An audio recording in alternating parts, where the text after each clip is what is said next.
¿Cómo estás, Julio? Bienvenido. ¿Qué tal? Buenos días.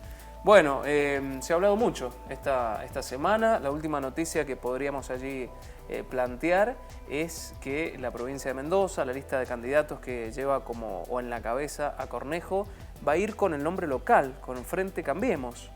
Así es. Sí, bueno, tiene que ver con la estrategia general también vinculada a elecciones separadas entre la provincia y la nación, etcétera, ¿no? Es la idea de fortalecer la identidad provincial del Frente Cambia Mendoza y si bien está enmarcado dentro de lo que es Cambiemos en general, en todo el país, ellos insisten en mantener una identidad propia porque a su vez también hay ciertas coaliciones internas en la provincia, como por ejemplo el Partido Socialista, Libres del Sur, que están dentro de Cambia Mendoza, que no están luego en el otro frente. Entonces es como un poco mantener esta diferencia, si bien es claro que Suárez, digamos, del Cambia Mendoza va a acompañar seguramente la fórmula de Macri, esta distinción entre dos nombres y en dos momentos diferentes de la elección viene con esto, ¿no? De seguir provincializando la preferencia electoral del votante de Cambia Mendoza frente a la posibilidad de que haya corte de boleta entre nuestros candidatos a diputados y senadores provincial, no nacionales, por la provincia de Mendoza y la fórmula presidencial. Esa posibilidad puede existir, ¿no? Bien. O sea que podemos llegar a encontrar una lista con distintos nombres.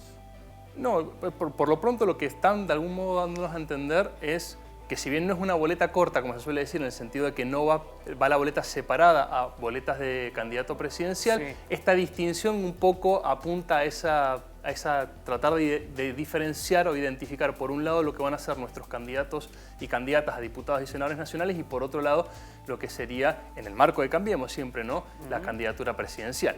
Bien, ¿no? bien. En algunas provincias están optando por esto de la boleta corta, no quieren, digamos, jugarse de pleno con ninguna de las candidaturas presidenciales, entonces va a haber, por un lado, boletas que va a tener solamente candidatura presidencial y por otro lado, las boletas que van a tener los diputados nacionales y senadores nacionales. Eso es boleta corta y boleta larga. Exactamente. Bien. La boleta larga es cuando van todos juntos. Acá van a ir todos juntos, pero con nombres diferentes, ¿no? Entonces, bien, porque se ha hablado mucho de esta semana como estrategia, ir con boleta corta, ir con boleta larga. Exactamente, porque bueno, venimos viendo que bueno, salvo el caso de Santa Fe desde el fin de semana, pero vienen ganando los ejecutivos provinciales. Muchos de esos ejecutivos que vienen ganando están identificados con el peronismo, pero no necesariamente están de lleno identificados con la fórmula Fernández-Fernández. Entonces estas cuestiones, digamos, de algún modo dar cierta libertad al electorado de poder seguir acompañando la fórmula que acompaña a nivel provincial, pero dejar un poco más liberada la opción a nivel nacional, ¿no? Manteniendo esta tensión que hay entre los niveles de gobierno.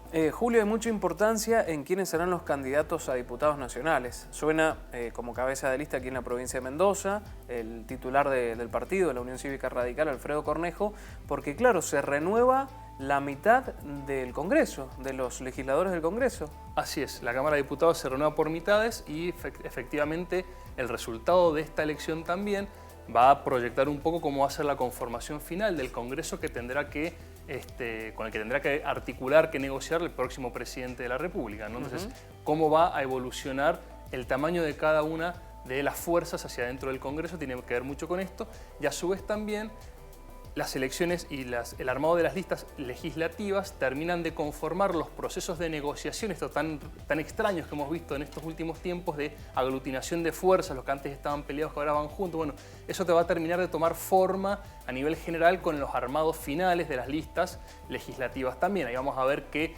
lugar terminó ocupando cada una de las fuerzas que de algún modo entró en estos frentes que van a disputar la presidencia. Bueno, por ejemplo, Massa, que tenía intenciones de ser candidato o precandidato a presidente y ahora se bajó. Exactamente. Como diputado. Todo daba a entender que iba a entrar a una paso en la candidatura presidencial, se baja y ahí vemos cuál es la negociación, no se baja y va como candidato a diputado nacional, con lo cual nos deja un frente de elecciones paso, de primarias abiertas a nivel presidencial, cuando prácticamente no hay ningún tipo de primaria. Vamos a simplemente ir a votar básicamente la misma oferta electoral o prácticamente la misma oferta electoral que se va a votar de buenas generales. Bien, o sea que los argentinos ya el domingo vamos a tener las listas, los frentes políticos definidos, los nombres definidos de fórmulas, de candidatos a diputados, etc. Exactamente, y ahí empezará entonces un nuevo momento de análisis político y de salir a medir los distintos candidatos, a ver, por ejemplo, en este tipo de negociaciones, Massa lo bajamos de candidato a presidente y lo metemos como candidato a diputado. Bueno, ese aproximadamente 12% de intención de voto que tenía Massa como presidente migra con él a diputado nacional en una fórmula con los Fernández. ¿Ese 12% va a cortar boleta o qué porcentaje puede llegar a cortar boleta y votarlo a él o la lista sábana de diputados, pero no votar la candidatura presidencial. Bueno, todo esto no lo sabemos, lo vamos a empezar a saber cuando tengamos un poco más de definiciones a partir del próximo domingo, y ahí empezaremos a tener alguna evidencia, algunas intuiciones de un poco cómo nos vamos preparando de cara a la campaña y a las elecciones. Es impresionante lo que se ha generado esta semana en cuanto a rosca política, ¿no? Entre un frente, otro frente, entre distintos candidatos, ¿qué te doy, qué me das? ¿Qué es la rosca política? Bueno, el concepto resurgió con mucha fuerza, ¿no? Es un concepto muy coloquial que se usa básicamente para dar referencia a algo que es inherente a la política, que es la negociación permanente entre los distintos actores, ¿no? Decimos, vamos a hacer un poco de rosca cuando digo, me voy a sentar con un adversario o con otros miembros de mi misma fuerza política para negociar, para deliberar respecto a cómo vamos a enfrentar, por ejemplo, los comicios electorales, o cómo vamos a negociar, por ejemplo, el tratamiento de determinadas leyes en el Congreso, etc. Cuando estamos llevando adelante ese tipo de negociaciones, esos procesos de deliberación y de negociación fundamentalmente, normalmente llamamos a eso la rosca política, ¿no? Y que tiene por ahí un poco de mala prensa, la idea de que la rosca como algo negativo, pero en realidad la rosca, digamos, cuando esas negociaciones tienen como propósito la generación de acuerdos, es muy positiva y es muy buena en la democracia.